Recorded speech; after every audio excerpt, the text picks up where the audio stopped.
All right, hope you're fired up. To help us break this down a little further, Randolph Terrance, personal boxer, trainer, former amateur boxer, kickboxer, fight promoter, and also a little comedy as well. Yes, a little bit. Welcome to the show. Thank you for having me. Is this crazy? I mean, this is all record numbers.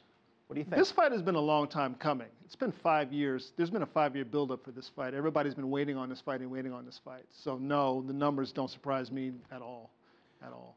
What's next for the sport of boxing? Because oftentimes we focus a lot on these sort of main big events, but we forget there's a whole culture of boxing that happens in towns and cities, not just across this country, but around the world. Well, that's the big thing, is that people think that boxing is dead. I personally don't see that. If you look at the growth of boxing in China, Manny Pacquiao himself is starting a boxing academy in China in conjunction with the Chinese government.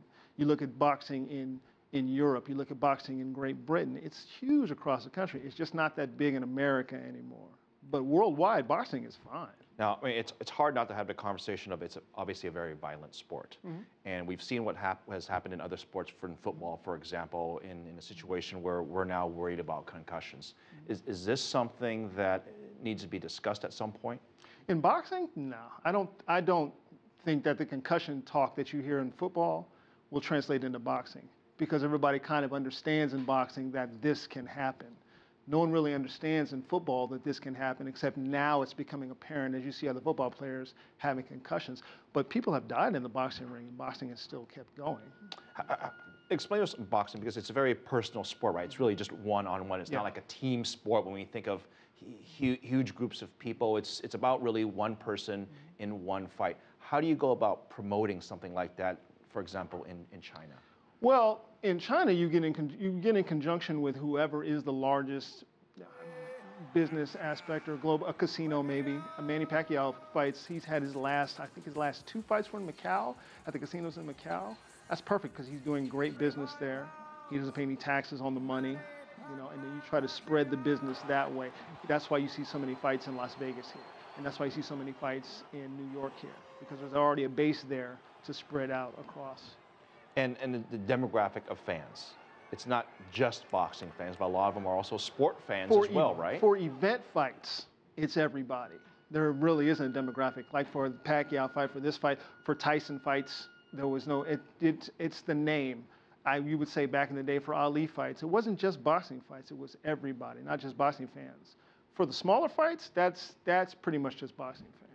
The corporate sponsors, I mean, obviously Tecate, for example, $5 million. I know you're not surprised by that, but not at all.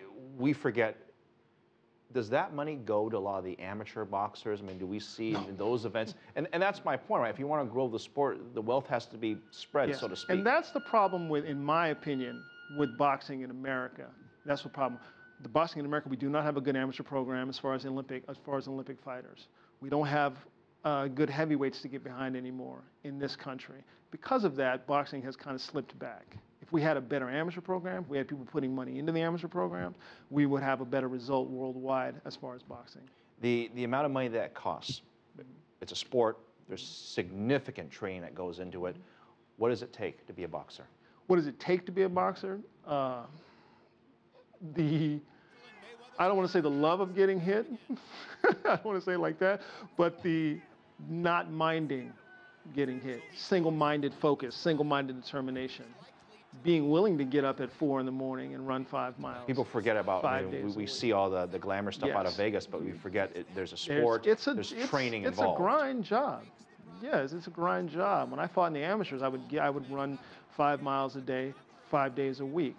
I would run in the morning, weight train in the afternoon, train boxing in the evening. And you do that every day, 6 days a week. It's an amazing amount of dedication. I can't let you go without asking you your predictions for Saturday. I think it's going to be Pacquiao by decision. I just feel that Floyd is getting older. He has to stand in the pocket and fight now. I don't think he has the legs to keep Manny off. I think everybody is basing this on one knockout that Manny Pacquiao has had. He was knocked out by Marquez. It was fairly devastating, but what people fail to remember is that he came back and had 3 great fights after that fight. I don't think Manny Pacquiao is shot. I think he can give you angles all over the ring, and I think Floyd doesn't deal with southpaws well. Southpaw is a left-handed fighter. He doesn't deal with the left fight coming in. He likes to sit into a shell on the right side. the shots coming in from this side now. Having said that, if Floyd won, I wouldn't be surprised because Floyd is a master boxer. He's a master for the technician. record, he's favored in Of course Vegas he is. by You far. have to- you have That's to his favor home. it. That's You his have- hometown. You have to favor it. Randolph, thank you for the analysis. Good to see you. Thank you very much. Thank you so much for having me. I We'll be greatly watching the appreciate it. fight.